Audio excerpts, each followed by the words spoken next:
আজ একটা নতুন রান্না ট্রাই করি। চলে এসেছি তোমাদের সঙ্গে গল্প করতে। তো দেখো, ফেলে দিয়ে আমরা সাধারণত ফুলকপির ডাঁটা ফেলে দিই।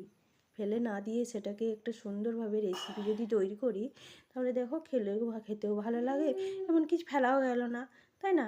তো চলো আজকে ট্রাই করি একটা নতুন রেসিপি। ঠিক আছে, এখানে ফুলকপির ডাঁটাগুলোকে আমি ভালো করে কেটে নিলাম। আলু, তার সাথে একটা মূলো দিয়েছিলাম, বেগুন দিয়েছিলাম অর্ধেকটা। এরপর পুঁইয়ের যে মিচড়িগুলো ছিল ওগুলোও দিয়ে দিলাম, কেন কি না ওগুলো ফেলবো না বলে দিয়ে দিলাম, ছিল যেহেতু ওগুলো না দিলেও চলতো। তার সঙ্গে যে বেসন একটু ভেজে রেখে দিয়েছিলাম, বেসনটাও দিয়ে দিলাম। এরপর বেসনটা তুলে নিলাম। জিরে ফোড়ন, গোটা কালো জিরে, গোটা জিরে, লঙ্কা ফোড়ন, হ্যাঁ, তেজপাতা, এগুলো সব সাতলান দিয়ে দিলাম তেলের সাথে। হ্যাঁ, তার সাথে দিয়ে দিলাম পেঁয়াজ, এরপর টমাটর, সব একসঙ্গে ভেজে নিলাম। ভাজতে ভাজতে এই যে নুন, হলুদ সব দিয়ে দিলাম। এরপর এর মশলাটাকে একটু হালকা করে ভাজবো। ঠিক আছে, ভেজে নিচ্ছি। এই যে ভাজা হয়ে গেল। এরপর ভাজা হয়ে গেলে এখন বেগুনগুলো দিয়ে দিলাম। বেগুনগুলো যেহেতু সিদ্ধ করে রাখা নেই, হ্যাঁ, আর বেগুন সিদ্ধ করে রাখা যাবে না। আর বাদ বাকি ওই সবজিগুলো ছিল ওগুলো হালকা সিদ্ধ, হাফ সিদ্ধ করে রাখা আছে।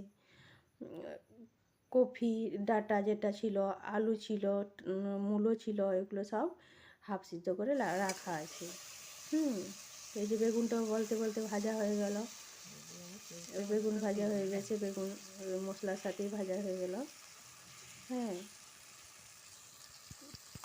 তো দেখো রান্নাটা দেখতে কিন্তু খুবই সুন্দর লাগছে। হ্যাঁ, এরপর কিন্তু সর্ষে বাটাটা দিয়ে দেবো। এই যে সর্ষে বাটা দিয়ে দিলাম, তার সঙ্গে ওইটা একটু জল দিয়ে দিলাম, দিয়ে একটু মানে 3-4 বার নেড়ে দিলেই হবে। একটু ভালো করে মশলাটাকে নেড়ে নিলাম। হ্যাঁ, দিয়ে এই যে বেশ সুন্দর লাগছে কালারটা, তাই না? খুব সুন্দর লাগছে। এই যে ফুট ধরে গেছে। এখন সবজিগুলো দিয়ে দিলাম, সেদ্ধ করে রাখা সব সবজি দিয়ে দিলাম।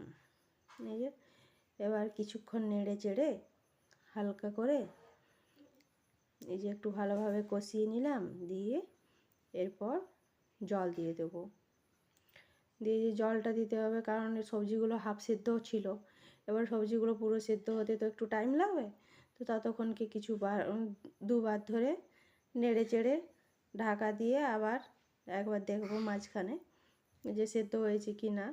হ্যাঁ, দিয়ে যে একটু বেশি করে জল দিতে হলো, তো জল দিয়ে যে ঢাকা দিয়ে দিচ্ছি।